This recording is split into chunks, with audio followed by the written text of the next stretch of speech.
¿no? Es lo que tú aportas.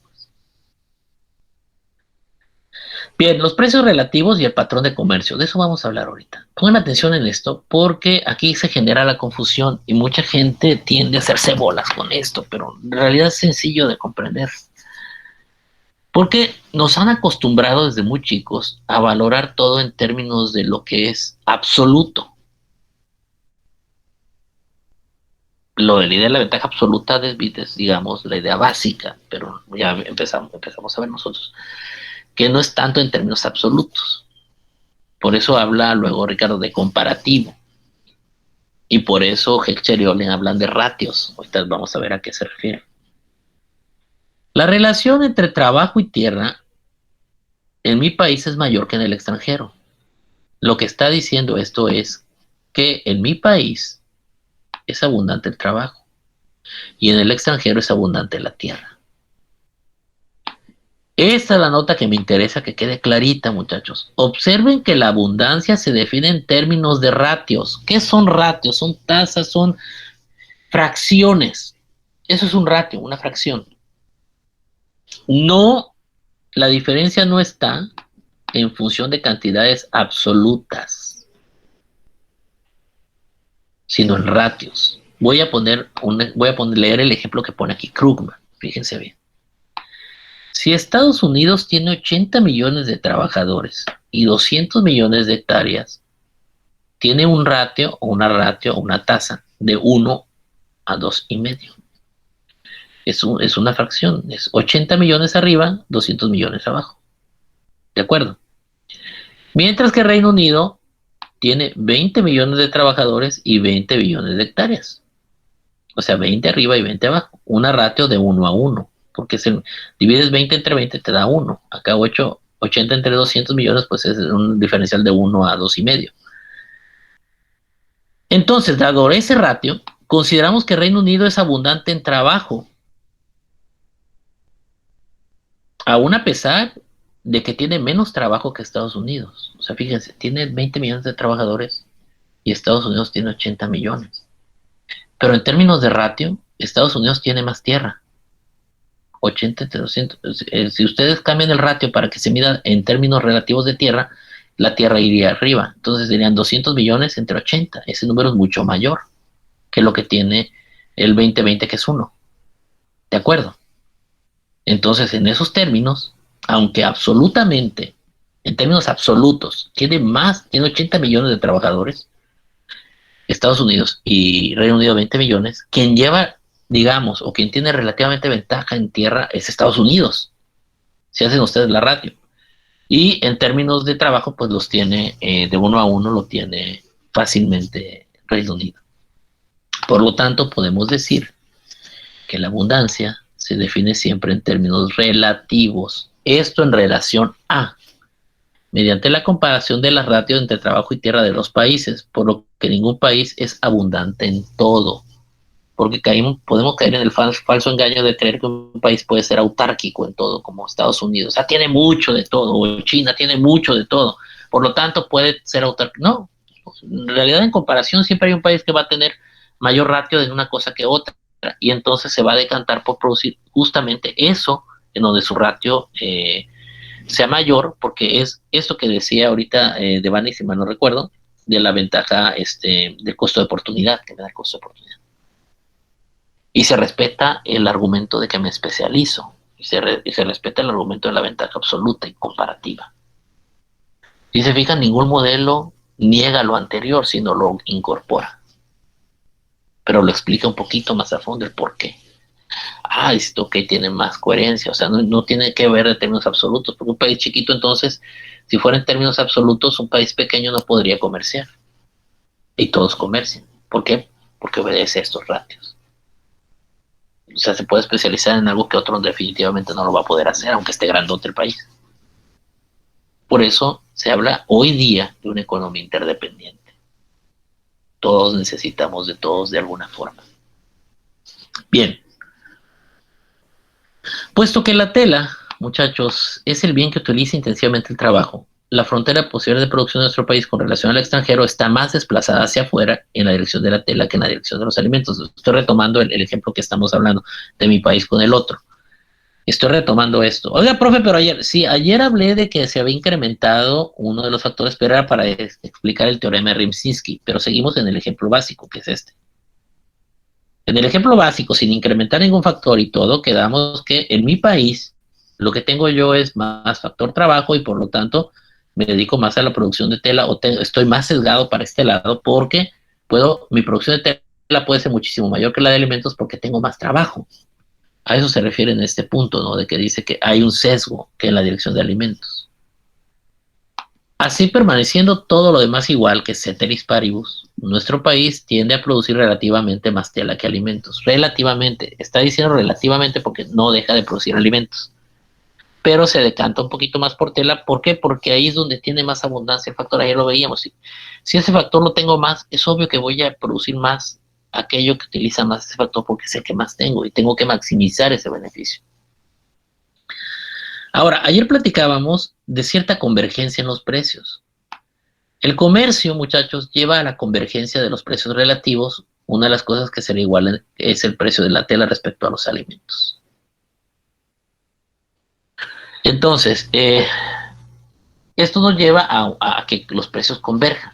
Lo voy a explicar. Esto no lo voy a leer porque lo voy a explicar acá en términos de la gráfica. Me voy a saltar eso para irme a la gráfica. La clave aquí es la convergencia en precios relativos en ambos países. Tenemos aquí la curva de oferta relativa de mi país, o sea, lo que yo veo, lo que puedo producir, y tenemos la oferta relativa del otro país. Entendiendo que las ofertas relativas son diferentes porque yo tengo una ventaja que me otorga mi dotación de factor trabajo, lo que me lleva a una oferta de tela. Y el otro país tiene una ventaja en tierra, lo que lo lleva a una oferta relativa en alimentos.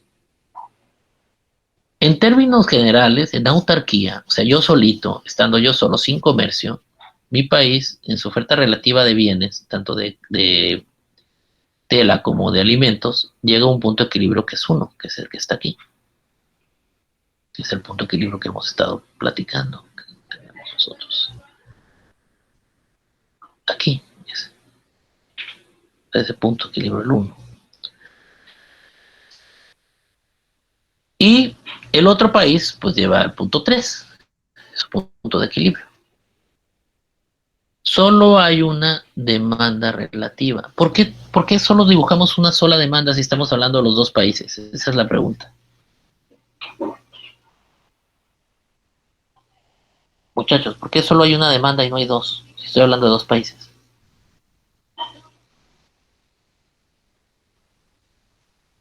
Es pregunta. ¿Por qué creen ustedes?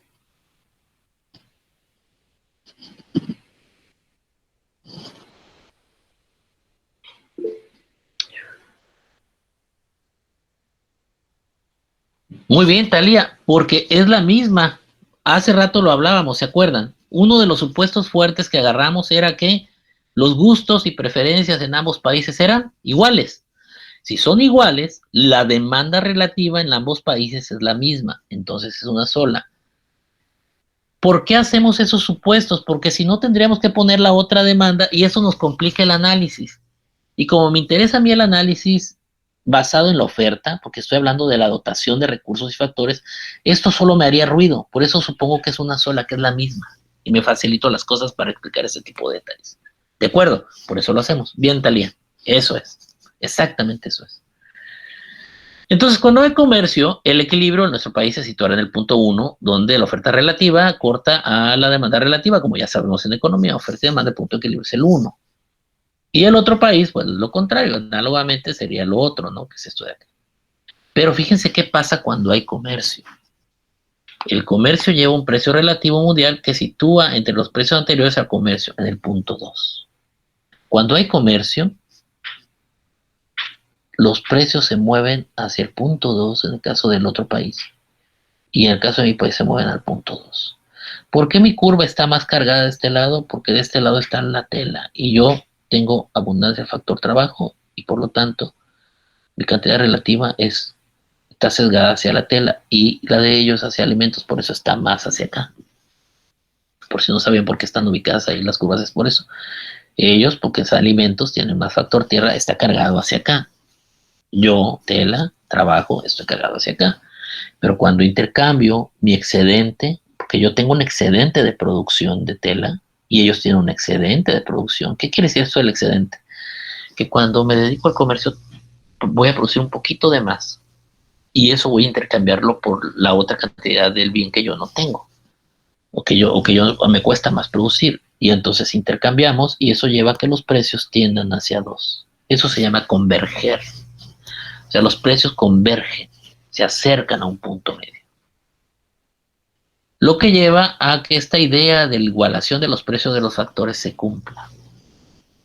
¿Qué es esto de la igualación del precio de los factores? Se los voy a poner de manera muy, lo voy a explicar de manera muy coloquial para que quede claro. Quedamos que cada país tiene un factor en abundancia, ¿estamos de acuerdo? El factor más abundante, por concepto, debe de ser más barato. Es decir, si yo en mi país tengo mucho trabajo, que es el factor abundante, el salario tenderá a ser barato. Y la tierra cara porque hay poca. Y en el otro país pasa lo contrario. Tiene mucha tierra, que es barata la renta, pero es caro el trabajo porque hay poco. Pero pasa algo curioso cuando me dedico al comercio. Cuando hay comercio ya hablamos de que nos especializamos o tendemos a buscar eso que decía Devani, el costo de oportunidad menor o la tasa de marginal de sustitución que me otorgue mayor beneficio. Es decir, donde sea más productivo el factor. Mis trabajadores, si tengo más, son más efectivos haciendo el bien que es intensivo en ese factor. Entonces lo dedico a hacer tela. Entonces se van a hacer tela, se van a fabricar y producir tela. Me especializo. Pero pasa algo, muchachos, conforme estoy usando más el recurso, mi recurso con el tiempo se vuelve menos abundante porque lo estoy usando. Y entonces, de ser menos abundante, se vuelve menos barato. Y como lo voy a intercambiar el excedente por una cantidad de alimento que es intensiva en el factor que yo no tengo, aunque eso no quiere decir que va a incrementarse la cantidad de tierra que tengo en mi país, sí le quita presión a la tierra de mi país porque acuérdense que hablábamos que la importación es una forma indirecta de producción.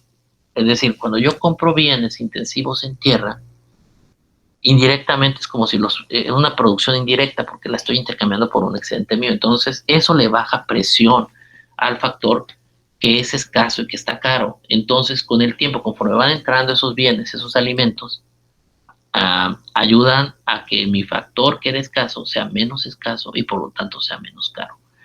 Si ustedes ponen sus dos manitas juntas, imaginen, pongan una abajo y una arriba, la de abajo es el factor que es barato y la de arriba es el factor que es caro, y conforme ustedes empiezan a hacer comercio, a intercambiar, van poco a poco, la de arriba va a ir bajando, se va a ir ajustando, el factor que era escaso y caro se vuelve menos escaso, menos caro, y el factor que era abundante se vuelve menos abundante y menos barato, y llega un punto en el que convergen, en el que se igualan.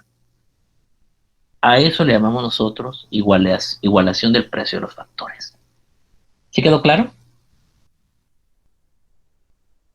Es pregunta. Sí, profe. Ok, muy bien. Seguimos avanzando, si les parece bien. Fíjense bien aquí, en un país, a ver, espérame, déjenme, lo voy a retomar acá. Dice, si el comercio se produce inicialmente debido a las diferencias de los precios relativos de la tela, o sea, porque me conviene más, es más barato, ¿cómo se traduce la convergencia de los precios en un patrón de comercio internacional? ¿Qué es esto que les estoy explicando? Bueno, para responder a esa pregunta tenemos que definir ciertas relaciones básicas entre precios, producción y consumo. Atención acá. En un país que no puede comerciar, la producción de un bien debe ser igual a su consumo. Volvemos a las restricciones. Esto es fundamental. De aquí en adelante es fundamental. Perdón por ser tan insistente, pero como en la vida, la economía, es parte de la vida, funciona igual. Si estamos restringidos, si estamos limitados, existe en la naturaleza el límite y eso no es malo. No lo vean como algo malo, está restringido. Es bueno, vamos a ver por qué.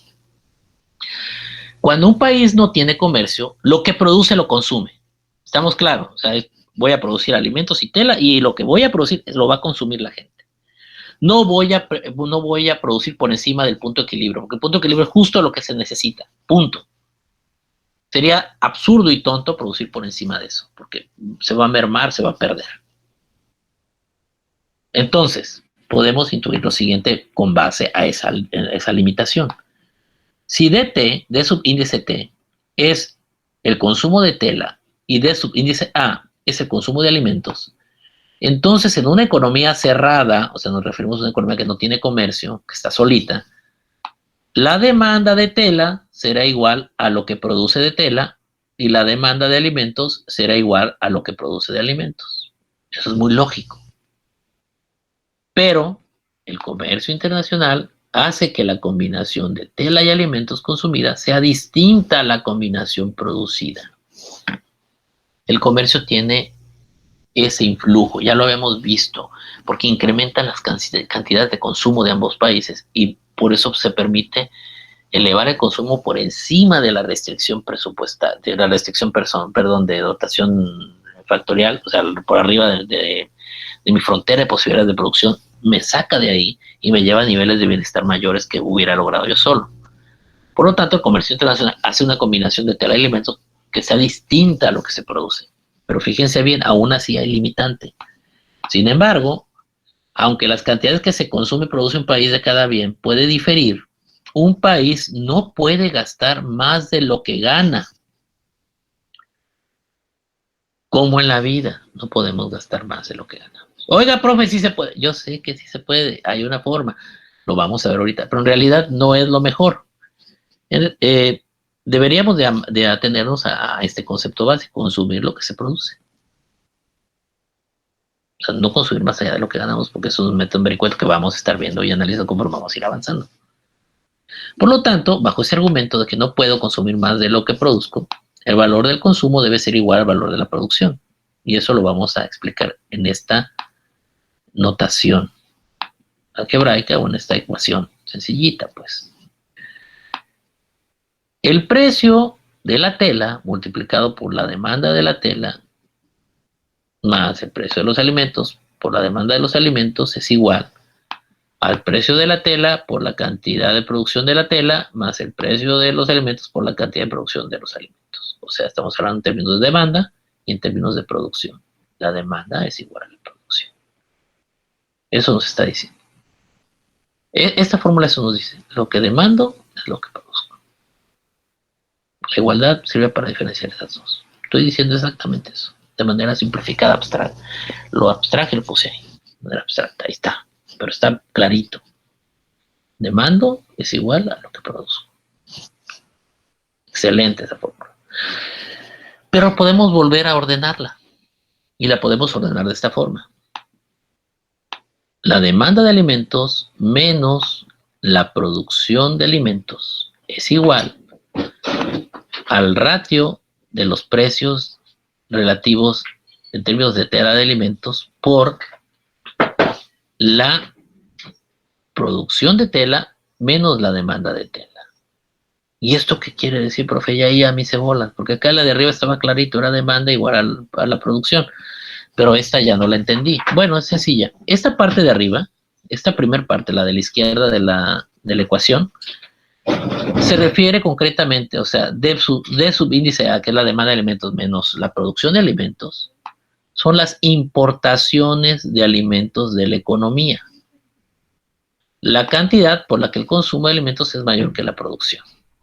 Es decir, esta viene siendo mi demanda, menos a esa demanda que yo tengo, le voy a restar lo que yo produzco, y eso, lo que queda de aquí es lo que yo estoy comprando de alimentos.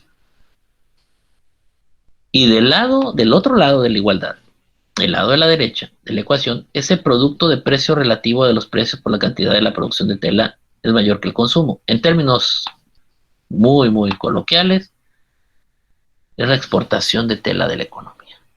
Esto es el excedente que tenemos y que yo vendo fuera. En otros términos, lo que nos está diciendo la fórmula es que lo que yo importo de alimentos es igual a lo que yo vendo de tela. Y si fuera la del otro país, la fórmula sería lo que yo importo de tela es igual a lo que yo exporto de alimentos. Esto, muchachos, confirma lo que Stuart Mill, uno de los clásicos de la economía que vimos, se los mencioné, manejaba en un término que se llamaba la demanda recíproca, que él decía que la demanda de un país es la oferta del otro y la oferta tuya es la demanda del otro. Y él todavía argumentaba que mis exportaciones sirven para financiar mis importaciones. A esto Heckscher y Olin le denominan restricción presupuestaria. Es decir, estoy restringido, yo no puedo comprar más allá de lo que vendo. Estamos restringidos por la cantidad que exportamos.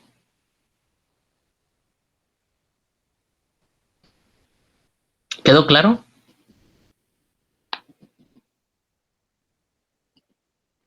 Es pregunta. Sí, profe, claro. Ok, muy bien, qué bueno.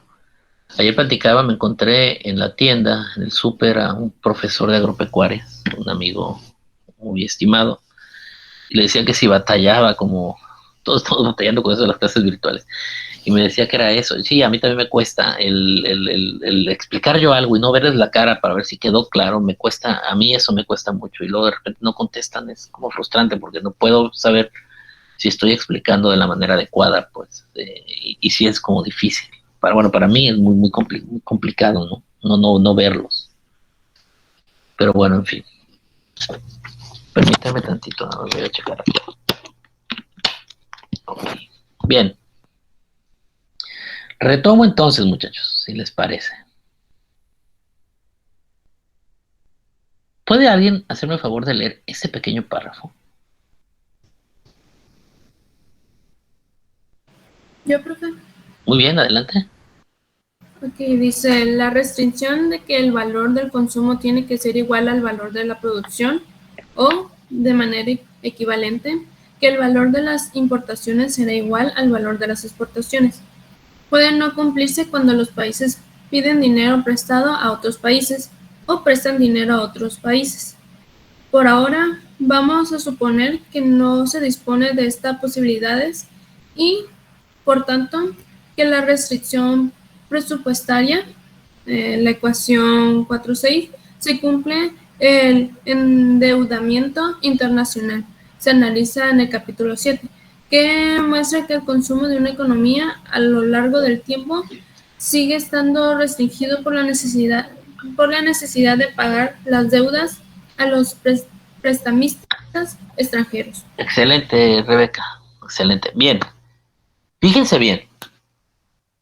Por eso les digo que es importante la base. Esta es base, básica teórica. Es la base teórica, el cimiento, pues para entender.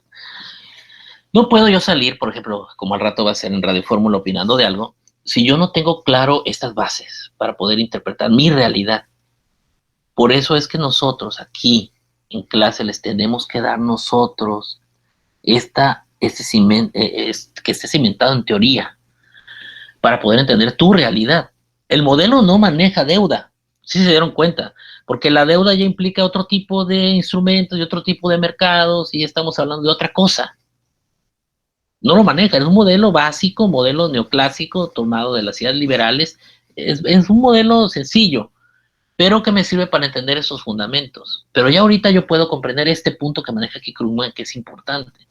La única forma que yo tengo para no salirme de la restricción, la única manera que tengo para salir de la restricción es a través del endeudamiento. Eso me puede llevar fuera de eso. Sí, claro, por encima. Es como alguien que quiere pasársela viajando a Europa, pues lo va a poder hacer si se endeuda. Pero el problema viene, y lo vamos a ver más adelante cuando entremos a los temas del endeudamiento, porque ya ahí el endeudamiento conlleva una participación de la economía, en la economía del gobierno. Eso lo vamos a ver un poquito más adelante, cuando ya hablemos de cómo el gobierno de alguna manera tiene efectos sobre el comercio al meterse, y uno de ellos es este. Entonces, cuando uno se endeuda, al final del día sigue teniendo una restricción, pero la larga o la plaza o distribuye esa restricción a lo largo de los años, porque no va a poder alcanzar durante el mediano y largo plazo el nivel que debería, porque tiene que estar pagando lo que debe. Pero eso es otro tema. Pero si se fijan, este análisis que estamos hablando ahorita ya me permite entender el deber ser o lo que debería de ser con lo que es. Y ya puedo hacer yo el análisis. O lo que es economía normativa con lo positivo, ¿no? Bien, la restricción presupuestaria en la economía y comercio está explicado aquí. Si se fijan, el punto 1 representa la producción de la economía, que hemos hablado del punto de equilibrio. El consumo de la economía debe situarse sobre la recta que pasa por el punto 1 y tiene una pendiente igual o menos al precio relativo de la tela. Ese me determina la cantidad de consumo que tengo de tela y de alimentos. ¿Y quién determina dónde? ¿Dónde voy a estar yo consumiendo? Bueno, la restricción presupuestaria. ¿Qué me delimita qué tanto voy a poder consumir? El precio relativo, que es la pendiente. ¿Y de dónde viene el precio relativo? Pues lo que me limita a mí qué tanto voy a consumir es lo que puedo vender. Lo que puedo vender me limita a lo que yo puedo comprar. O si estoy hablando de una economía cerrada, lo que yo produzco, pues lo que puedo yo consumir, no más. Así que eso es lo que nos dice esa gráfica en términos generales. Voy a volver rápido aquí. Eh, ok, vamos a ver aquí que...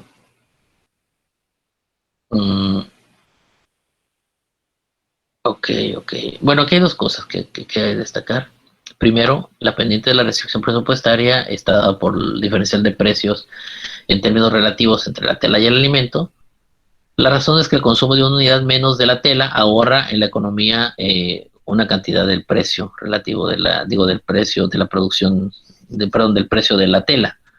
Esa cantidad es suficiente para comprar unidades adicionales de alimentos, es decir, que es esta cuestión de la tasa marginal de sustitución. Si yo dejo de consumir una unidad menos de tela, bueno, puedo ahorrarlo, pero con esa cantidad es suficiente para comprar una unidad más de la otra, ¿no? De alimentos. Entonces, es lo que sucede. Es ¿cómo determinamos qué tanto? Bueno, dependiendo qué tanto me ahorro yo de tela y cuánto ese ahorro de tela puede representar para comprar una unidad más de alimentos. Que al final es lo que hacemos. Cuando exportamos, lo que estamos exportando es lo que no consumimos nosotros, es como un ahorro, o sea, yo eso no lo voy a consumir yo, lo voy a vender y con eso que voy a vender voy a poder comprar alimentos.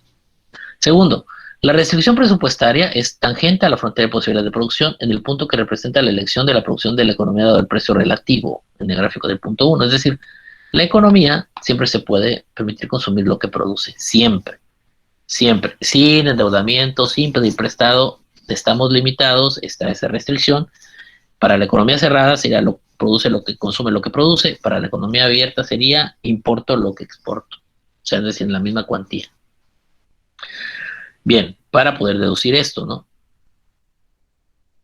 Para resumir, lo que hablamos ahorita sobre el patrón del comercio es uno. Nuestro país tiene un ratio entre trabajo y tierra más alto que el extranjero, es decir, eso del ratio ya saben, ¿no? Como estamos hablando de trabajo-tierra, si es más alto el mío, quiere decir que yo tengo más trabajo. Si el ratio fuera tierra-trabajo y estuviera más bajo, quiere decir que el otro país tiene ventaja sobre la tierra.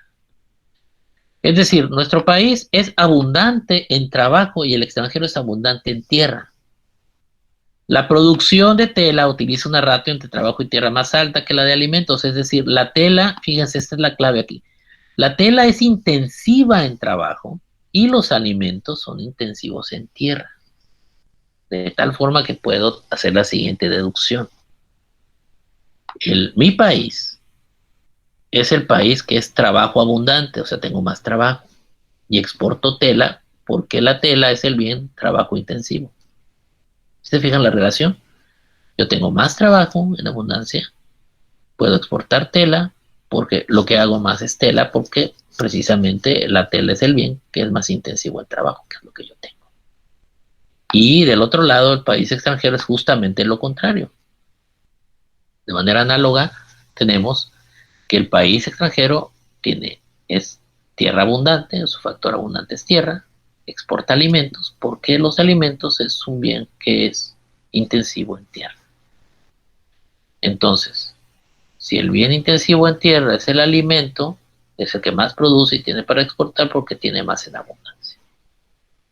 Y en conclusión podemos decir que sucede esto que está aquí en las gráficas, es decir, esta cantidad en mi país es la exportación de tela de mi país y esta es la cantidad de alimentos de mi país que me permito financiar con eso. Y del otro lado tengo exactamente lo mismo, importación de alimentos del extranjero contra las exportaciones que yo puedo hacer de alimentos. Entonces ahí se complementa eso que hablábamos. En otros términos, esto es importante, ya les dije, los que están en cursiva son importantes, que los anoten, los guarden y se los aprendan.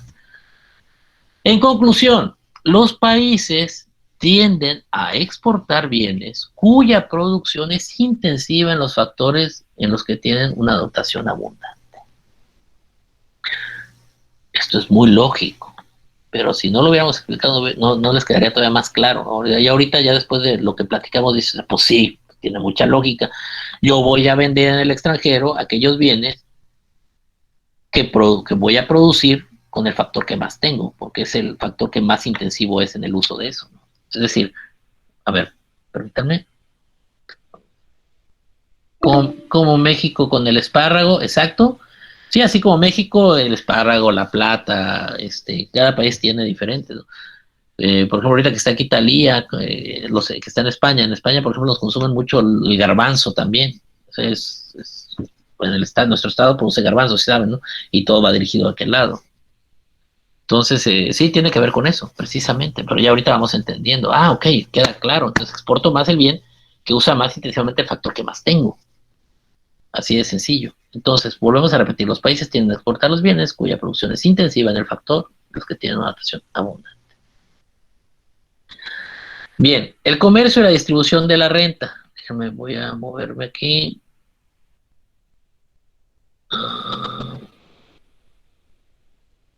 A ver, déjame decir la página 70.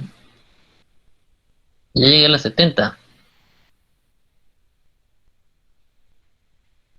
Ok, sí, falta ese pedacito ya. Bien, el comercio y la distribución de la renta. Eso es sencillo. El comercio produce algo que se llama convergencia de los precios relativos, ya lo platicamos. Eso de la convergencia, hay muchos estudios de convergencia en el comercio internacional y en las relaciones internacionales. Me acuerdo cuando estudiaba yo ya hace muchos años, estoy hablando del 2004, 2002, cuando estudié maestría en economía aplicada. Y la estudié yo en el Colegio de la Frontera Norte, que es la pertenece al CONACYT. Mándeme. Alguien habla acá. Y cuando importan es todo lo contrario. No, así es, Orlando. Exactamente. Es todo lo contrario. Es aquello en lo que nosotros no. El comercio, por lo tanto, produce convergencia. ¿A qué se refiere esto de convergencia? Que los precios de los productos tienden a converger, o sea, tienden a ser muy similares, o el precio de los factores de producción tienden a ser muy similares. Lo vemos nosotros mucho en el caso de México, por ejemplo, cuando hacemos estudios de la frontera Estados Unidos-Canadá o México-Estados Unidos. Por ejemplo, en México-Estados Unidos hay un clúster muy interesante para hacer análisis del clúster de los servicios dentales. Tienden a converger mucho. Los precios son muy convergentes, los precios. Aunque así llevamos ventaja nosotros, es más barato este lado. Tiende a converger mucho. La actividad del intercambio que se da en frontera permite que los precios converjan. Entonces, hay una franja ahí que los precios son más o menos similares. Hay una convergencia, hay un punto. En este punto que veíamos, el punto 3, hace rato que veíamos lo de los precios. Y tiene que ver con este intercambio de lo que hablamos, de lo que era abundante, que es menos abundante, y de lo que ahora es escaso y que es menos escaso, y que se da producto del propio intercambio. Los cambios de los precios relativos, a su vez, tienen fuertes efectos sobre las ganancias relativas del trabajo a la tierra, que es el concepto de Stopper-Samuelson que veíamos, ¿no? Que un aumento en el precio de la tela aumenta el poder adquisitivo del trabajo en términos de ambos bienes, mientras que disminuye el poder adquisitivo de la tierra en términos de ambos bienes. Es decir, si aumenta el precio de la tela, porque es lo que más se está vendiendo, aumenta el poder adquisitivo de los trabajadores porque son los que van a ganar más, porque es el factor que se está usando más. Y esto disminuye el poder adquisitivo de los terratenientes. En el otro país que intercambia alimentos va a pasar justo lo contrario. Allá no, el poder adquisitivo de los terratenientes se verá incrementado en contra del salario de los trabajadores. Así que podemos decir que el comercio internacional tiene un poderoso efecto sobre la distribución de la renta. En términos de renta aquí me estoy refiriendo al ingreso. Aclaro otra vez porque Talia me va a dar razón en eso. Para los españoles, renta es el ingreso. Nosotros le decimos ingreso. Para nosotros renta es lo que ellos llaman alquiler. Entonces, nada más para que no se me confundan acá, ¿no? Porque el texto de Krugman está en castellano, ya les he explicado, es en español de España, pues en castellano. Como tal, no está en español, digamos, como lo redactamos acá en Latinoamérica, sino es distinto. Tengo que aclarar, el comercio internacional tiene poderoso efecto sobre la distribución del ingreso o de la riqueza, ¿de acuerdo? A eso se refiere con renta. En nuestro país, donde el precio relativo de la tela aumenta, la gente que obtiene su ingreso del trabajo gana con el comercio, pero los que obtienen de la tierra empeoran su situación. En el extranjero, donde el precio relativo de la tela se reduce, ocurre lo contrario. Los trabajadores empeoran su situación y los terratenientes la mejoran. Así que eso lleva a que los precios tiendan a igualarse. El recurso del cual un país tiene una oferta relativamente grande, trabajo en nuestro país, tierra en el extranjero, es un factor abundante en ese país. Y el recurso del que se tiene una oferta relativamente pequeña tiene en nuestro país, trabajo en el extranjero, ese es un factor escaso. Es el que menos tenemos. La conclusión sobre el efecto del comercio en la distribución del ingreso es el siguiente, que es el Stopper Samuelson, ¿no? Los propietarios del factor abundante del país ganan el comercio, sin embargo, los propietarios del factor escaso del país pierden. Y al final, bueno, aquí pueden leer ustedes el caso de Estados Unidos, lo que pasa con el trabajo calificado y no calificado, que a eso que nos hace referencia a eso, ¿no? Lo habíamos hablado cuando platicábamos de la Organización Internacional del Trabajo Contemporánea, y como cuando era la Organización del Trabajo Ortodoxa, como en el caso de Estados Unidos, como país rico, bueno, puede calificar a su gente, está más altamente calificada. Y el trabajo no calificado, pues es, digamos, más escaso, lo que significa que cuando hay intercambio internacional, la situación de los trabajadores no calificados en Estados Unidos eh, no solo temporalmente se ve perjudicada, sino de manera permanente. El efecto negativo del comercio sobre los trabajadores no calificados plantea un problema político existente. Esto lo vamos a ver cuando hablemos de política económica vinculada al comercio. Las industrias utilizan intensivamente el trabajo no calificado como el textil y el calzado, piden insistentemente protección a las empresas, a la competencia exterior, y sus demandas atraen considerable simpatía porque en principio los trabajadores no calificados están relativamente mal y con eso presionan a los gobiernos para que apliquen barreras de tipo arancelario, no arancelario o proteccionismo que también perjudica el comercio y lo vamos a ver más adelante. Es parte de este curso. Pero ahorita todavía no, pero que vean que ahí está, ¿no? Que es algo que está ahí vigente. Próxima clase ocupo que lean de la página 70 desde la igualación del precio de los factores, que es este argumento que estamos viendo Stopper Samuelson. Vean el estudio de caso norte y sur que viene aquí. Y por favor, se van a detener cuando entremos a la parte de la 77, que hablamos de la evidencia empírica del modelo Hegel. Ahí eso ya no se metan, eso yo lo voy a hablar porque vamos a hablar de la paradoja de Leontief. Eso lo vamos a ver también en clase, pues, pero me refiero que voy a irme más rápido sobre esto que van a leer. Van a leer, por favor, toda esta parte hasta donde dice la distribución de la renta y las políticas comerciales, ¿no? Y habla de un poquito de política comercial y todo lo que tiene que ver con la revisión de las ganancias del comercio, haciendo una visión preliminar de la economía política. Entonces, de las 70 a las 77 me hacen favor de leer para terminar con esto la siguiente clase. Les deseo un bonito fin de semana. Cuídense mucho, sigue la pandemia, no se fíen porque estén vacunados. Acuérdense que esto no es garantía de nada. Así que, pues, nos vemos. Bye, profe. Bye, bye. Bye. Gracias, profe. Buen día. Hasta luego. Nos vemos, bye, bye. No, no se preocupe. La lista la voy apuntando yo ahí conforme los veo, pues. Dale, bye.